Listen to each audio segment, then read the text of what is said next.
Hi me hi. അമ്മയുടെ beef പുലർത്തിയത് 7,22,000 പേര് കണ്ടിട്ടുണ്ട് ഇതുവരെ കേട്ടോ. 7,22,000 പേര്. സന്തോഷം. എല്ലാവരും മീൻസ് ഒരുപാട് പേര് ട്രൈ ചെയ്തു കേട്ടോ. ഒത്തിരി കമൻറ്റും ഉണ്ട്. പിന്നെ കൂടുതൽ പേര് ഈ ഉണ്ടാക്കിയാൽ കമൻറ്റ് ചെയ്യാത്തൊരു കുറേ പേരുണ്ട് കേട്ടോ. അപ്പോൾ എല്ലാവരും ചോദിക്കുന്ന സംശയം എന്താ അറിയോ, കായം ചേർക്കുന്നത് ഇങ്ങനെ ചേർത്താൽ ടേസ്റ്റ് വരുമോ, ഇത് സാമ്പാർ കായമാണോ, ഇതാദ്യമായിട്ട് കേൾക്കും, അങ്ങനെയൊക്കെയാണ് ചോദിക്കുന്നത്. അപ്പോൾ പത്തനംതിട്ടക്കാർക്കല്ല ഈ കായത്തിൻ്റെ ഒരു ഐഡിയ അറിയത്തുള്ളൂ. അമ്മയൊന്ന് പറഞ്ഞു മമ്മിയുടെ കുറച്ച് കാര്യങ്ങൾ കായത്തിനെ കുറിച്ച്. കായം ചേർക്കുകയെന്ന് പറഞ്ഞാൽ കായത്തിൻ്റെ പൊടി ചേർത്താൽ വലിയ ഗുണമില്ല. അത് കായം നമുക്ക് മുറിച്ച് ഈ കവറിലിരിക്കുന്ന മുഴുവൻ കായം വാങ്ങിച്ചിട്ട് അതേ കുറച്ച് മുറിച്ചിടണം. അതിന് നല്ല മണവും ഇറച്ചിക്ക് കായം ചേർക്കണം. കായം ചേർത്ത് അതിൻ്റെ ടേസ്റ്റ് വരത്തുള്ളൂ. അതിൻ്റെ ഗ്രേവിക്കും പ്രത്യേകിച്ച് ബീഫിന്. ചിലർ ചോദിക്കാം മീറ്റ് മസാല വേണോ, അത് വേണ്ടായോ, ഈ ഗരം മസാല മതിയോ? ഗരം മസാല മാത്രം മതിയല്ലോ, മതി. പെരുംജീരകം ഉണ്ടല്ലോ. അതിനകത്ത് ഏലക്കായും പട്ടയും ഗ്രാമ്പും എല്ലാം കൂടെ ചേർത്ത് വെച്ച് നമ്മൾ പൊടിച്ച് വെക്കുന്നതല്ലേ. അപ്പോൾ അത് മതി. അതാകുമ്പോൾ നല്ല മണം ഇത് വരും. പിന്നെ ഒരുപാട് പേര് ചോദിക്കുന്ന കമൻസിൽ ഒരാളുടെ കമൻറ്റ് വെച്ചാണ് പറയുന്നത്. ഒരാൾ ചോദിച്ചിരിക്കുന്നത് കായം ചേർക്കുന്നത് സാമ്പാറിൻ്റെ കായമാണോന്ന്. സാമ്പാർ കായമാണ്. അതാ കവറിനകത്തിരിക്കും. ഇല്ല, അതിനൊക്കെ ഒരു ചെറിയൊരു കണക്കുണ്ട്. ഇറച്ചിയുടെ അനുസരിച്ച് ഇടണം. പിന്നെ വേറെ ഒരുപാട് പേര് ചോദിച്ചിരിക്കുന്ന ഒരു കമൻറ്റാണ്, ഒരു സംശയം പലരും ചോദിച്ചിരിക്കുന്നത്. ഞാൻ ആ ഒരു സംശയം ഒറ്റയ്ക്ക് പറയുകയാണ്. അതായത് സർവ്വസുഗന്ധി ഇല എന്തിനാണ് ഉപയോഗിക്കുന്നത്, എന്താണ് അതിൻ്റെ ഗുണമെന്ന്? അതിനൊരു മണമുണ്ട്. അതായത് കറുകപ്പട്ട എല്ലാ ഗരം മസാലയുടെ മണമുണ്ട്. അതിനൊരു പ്രത്യേക ഒരു ഇതായ ഇല പറിച്ചിടുമ്പോൾ. സർവ്വസുഗന്ധി ഇലയുടെ വീഡിയോ ഞാൻ ഇട്ടിട്ടുണ്ട്.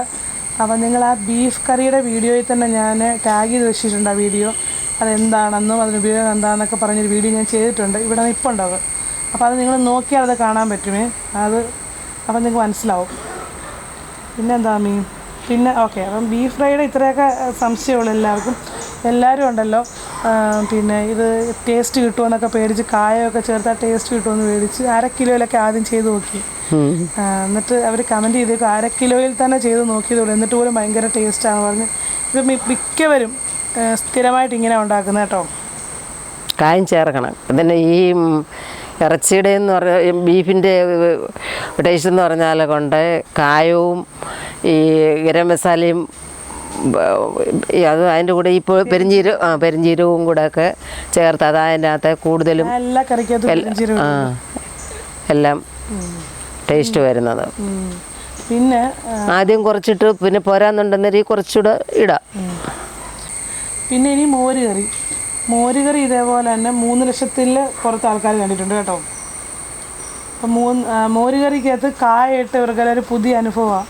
അപ്പം എൻ്റെ ഒത്തിരി ഫ്രണ്ട്സ് പറഞ്ഞിട്ടുണ്ട് മോരുകറിക്കകത്ത് കായിട്ട് ഒരു നല്ലൊരു മണമാണെന്ന്, നല്ല ടേസ്റ്റുമാണെന്ന്. അതിന് കായത്തിന് പൊടിയാ, ഞാൻ മോരിന് പൊടിയാ. ചിലപ്പം പൊടി ചേർക്കും, ചിലപ്പോൾ ഈ കല്ലുകായം എടുത്തത് നമ്മുടെ ഉള്ളിയും ഇഞ്ചിയും പിന്നെ വെളുത്തുള്ളിയും ചുമന്നുള്ളും എല്ലാം കൂടിയിട്ട് കടുക് വറക്കുന്ന കൂട്ടത്തിൽ തന്നെ അന്നേരം തന്നെ അതിൻ്റെ കൂടെ തന്നെ ഈ ഇടുമ്പോൾ ഇത് അതിനകത്ത് കിടന്നങ്ങ് അലിയും. മീനിനെ അതിനകത്ത് കിടന്നങ്ങ് അലിയുമ്പം പിന്നെ അരപ്പും ചേർത്ത് തിളയ്ക്കുമ്പോൾ ഇതങ്ങ് അലിയും. അപ്പോൾ അതാവുന്ന പൊടിയേക്കായി നല്ലത്. ഞാൻ അങ്ങനെ ചെയ്യുന്നത്. പിന്നെ പൊടി ചേർക്കുന്ന വറക്കുന്നതിനൊക്കെ പൊടി ചേർക്കും. പിന്നെ മമ്മിയുടെ മീനച്ചാറ്, അതും ഒത്തിരി പേര് ഒരുപാട് പേര് ട്രൈ ചെയ്ത് മീനച്ചാറ്. എന്നോട് ഓരോരുത്തർ മെസ്സഞ്ചറൊക്കെ വഴി ഫോൺ വിളിക്കുക, നമ്പർ വരെ ചോദിച്ചു മമ്മിയോട് സംസാരിക്കാൻ. കാരണം അവർ മീൻ അച്ചാർ ബിസിനസ് ചെയ്യുന്നവരൊക്കെ ഉണ്ട്. അപ്പോൾ അവരൊക്കെ ഉണ്ടാക്കുന്ന അച്ചാറിനൊക്കെ എന്നും ഒരേ ടേസ്റ്റാണ്, എല്ലാത്തിൻ്റെ മസാല വരുന്നതെന്ന്. അപ്പം മമ്മിയുടെ മീനച്ചാർ കണ്ടിട്ട് ഒരു പ്രത്യേകത തോന്നി, നല്ല ടേസ്റ്റായിരിക്കും തോന്നി. അപ്പം അതെങ്ങനെയാണ് ഇത് ചെയ്യുന്നതെന്നൊക്കെ ചോദിച്ചു. ഞാൻ പറഞ്ഞു സമയമുള്ളപ്പം തരാമെന്നൊക്കെ പറഞ്ഞ് നാട്ടിൽ ചെല്ലുമ്പോൾ തരാമെന്നൊക്കെ പറഞ്ഞേക്കുമോ. അപ്പോൾ ചിലരുടെയൊക്കെ ഡൗട്ടുണ്ട്, ഇനി ഗ്രേവി കുറഞ്ഞു പോയാൽ എന്ത് ചെയ്യും മീനച്ചാറിനും? ചിലർക്ക് കുറച്ചുകൂടെ ഗ്രേവി വേണമല്ലോ. അതിന് മീനച്ചാറിന് ഗ്രേവി കുറഞ്ഞു പോയെങ്കിൽ മറ്റൊന്നും ചെറില്ല എരി കുറവെന്ന് തോന്നിയാൽ അത് നമ്മൾ ടേസ്റ്റ് ചെയ്ത് കുറവെന്ന് തോന്നിയാലേ കൊണ്ട് ഗ്രേവി ഇച്ചിരി കുറവാണെന്നുള്ള നിലയിൽ അതിന് ഇച്ചിരി ഇഞ്ചിയും വെളുത്തുള്ളിയും പ്രത്യേകം നമ്മുടെ എടുത്തിട്ട്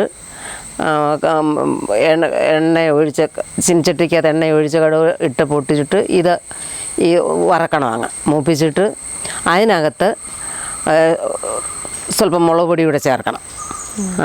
ഇച്ചിരി പിന്നെ മുളക് പൊടി കൂടെ ചേർത്ത് ഇല്ലില്ല വെള്ളം ചേർക്കരുത്. കാരണം എന്ന് വെച്ചാൽ കൊണ്ട് അച്ചാറല്ലേ, അതിനകത്ത് നമ്മൾ അച്ചാർ വെള്ളം ചേർക്കത്തില്ലല്ലോ.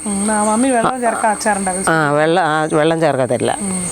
അപ്പോൾ ഈ എണ്ണ ഇച്ചിരി കൂടെ ചേർക്കണം. നമ്മൾ ചേർക്കുന്ന പിന്നെ നല്ലെണ്ണയ്ക്കകത്തല്ലേ, അപ്പോൾ ഇച്ചിരി കൂടെ എണ്ണ ചേർക്കണം. പുളി കുറവെന്ന് തോന്നിയാൽ ഇച്ചിരി കൂടെ കൂട്ടി ഒഴിച്ചിട്ട് എന്നിട്ട് ഇതിനകത്ത് ആ ചൂടോട് തന്നെ ഈ അച്ചാർ ഇരിക്കുന്നതിനകത്ത് ഗ്രേവി കുറഞ്ഞതിനകത്തോട്ട് ഒന്നിച്ചിട്ട് മിക്സ് ചെയ്ത് തല്ലിപ്പൊത്തി വെച്ചാൽ നല്ലതായിരിക്കും. പിന്നെ അതിന് വേറൊരു സംശയം എന്ന് പറഞ്ഞു കഴിഞ്ഞാൽ മീനച്ചാറിന് ഉപയോഗിച്ചിരിക്കുന്നത് നമ്മൾ കേരയാണല്ലോ ഉപയോഗിച്ചത്. എന്തുവാണ് കേര, ഏതൊക്കെ മീനൊക്കെയാണ് ഈ അച്ചാർ ഉപയോഗിക്കാൻ നല്ലത്?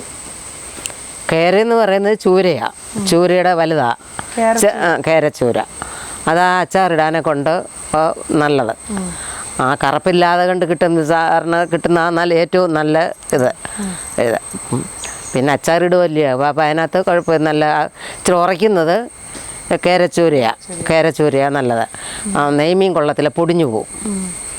പിന്നെ ഈ വറ്റയാന്നേലും കുഴപ്പമില്ല, മോതയാന്നേലും കുഴപ്പമില്ല. നെയ്മീനും അതുപോലത്തെ കട്ടിയില്ലാത്ത മീനൊന്നും അച്ചാറിടാൻ കൊള്ളത്തില്ല. കാരണം വറുത്ത് കോരുമ്പോഴേ അതങ്ങ് ചെറിയ കഷ്ണമല്ല നമ്മൾ അരിഞ്ഞ് അച്ചാറിനെടുക്കുന്നത്. അപ്പോൾ അത് എണ്ണയ്ക്കകത്തിട്ട് കഴിയുമ്പോഴത്തേക്ക് അതങ്ങ് ഇളക്കുമ്പോഴത്തേക്ക് അങ്ങ് പൊടിഞ്ഞു പോകും. അതുകൊണ്ട് അച്ചാറിന് ഇതൊക്കെയാണ് നല്ല. പിന്നെ പയറുതോരൻ, മീൻ കറി, പിന്നെ മീൻ വറുത്തത്, ഇത്രയല്ലേ മമ്മി ബാക്കി ചെയ്തു? ഇതെല്ലാം എല്ലാവരും ട്രൈ ചെയ്തു. എല്ലാവരും മമ്മിയെ ഒരുപാട് പേര് അന്വേഷിച്ചിട്ടുണ്ട് കേട്ടോ. പിന്നെ മീൻ കറി 2 ലക്ഷം പേര് കണ്ടിട്ടുണ്ട്. അപ്പോൾ മീൻ കറി ഒത്തിരി പേര് പറഞ്ഞ് ഇതേപോലെ തന്നെ ട്രൈ ചെയ്തെന്ന് പറഞ്ഞിട്ട് ഫോട്ടോ എല്ലാം അയച്ചു തന്നു കേട്ടോ. അപ്പോൾ എല്ലാവരോടും മമ്മി ഒരു നന്ദി പറയും. മമ്മിക്ക് എന്തെങ്കിലും പറയാനുണ്ടെങ്കിൽ പറ. എല്ലാ പ്രേക്ഷകരോടും മമ്മി ഇഷ്ടമുള്ള ഒരുപാട് പേരുണ്ട്. 6-7 വീഡിയോ മമ്മി ചെയ്തിട്ടുള്ളൂ. അപ്പോൾ ആ വീഡിയോയിൽ കൂടെ ഒരുപാട് മലയാളികൾക്ക് മമ്മി ഇപ്പോൾ ഇഷ്ടമാണ്. പറഞ്ഞു മമ്മി.